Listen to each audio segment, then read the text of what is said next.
apenas uma em cada 10 células do seu corpo é humana. Os outros 90% são bactérias. Temos cerca de 100 trilhões de bactérias dentro e sobre nós. O cólon humano é considerado o ecossistema mais biodiverso do mundo. De certa forma, nós somos apenas um acessório. Nós existimos como um grande superorganismo, num relacionamento simbiótico mutuamente benéfico, geralmente.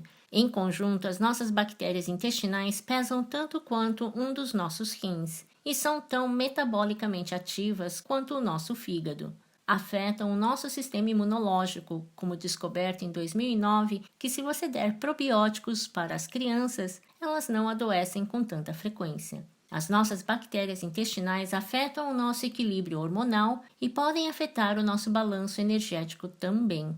Será que a obesidade está ligada à nossa flora intestinal? Existem algumas espécies de bactérias que são melhores na extração de calorias das nossas fezes do que outras, ou seja, as calorias expelidas acabam no esgoto e não nos nossos quadris. Mas existem certas bactérias associadas à obesidade que têm uma capacidade aumentada de colheita de energia. O nosso corpo tenta se livrar da matéria fecal, mas certas bactérias no nosso cólon podem usar o nosso lixo, decompô-lo ainda mais e libertar calorias que são então absorvidas novamente pela corrente sanguínea. Então, o nosso corpo tenta se livrar dessas calorias, mas elas acabam voltando. Agora, isso foi originalmente baseado em estudos com ratos, por isso não sabíamos o que pensar disto.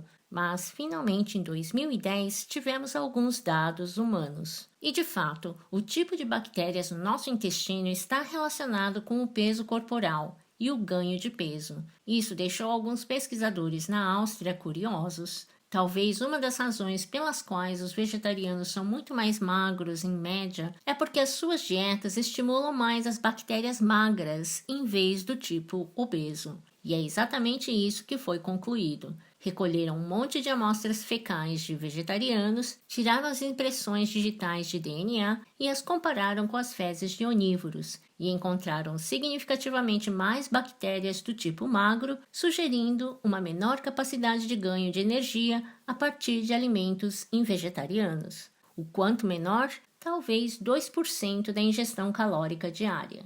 Isso não parece muito, mas acontece automaticamente enquanto dormimos, por exemplo, e se acumula ao longo do tempo. No período de um ano, pode chegar a cerca de 2,5 kg de gordura. E pode não parecer muito também, mas é exatamente o quanto as pessoas tendem a ganhar anualmente durante os anos da meia-idade. Então isso poderia explicar por que, como já falamos antes, os vegetarianos não parecem ter aquele ganho de peso relacionado com a idade que afeta o resto da população.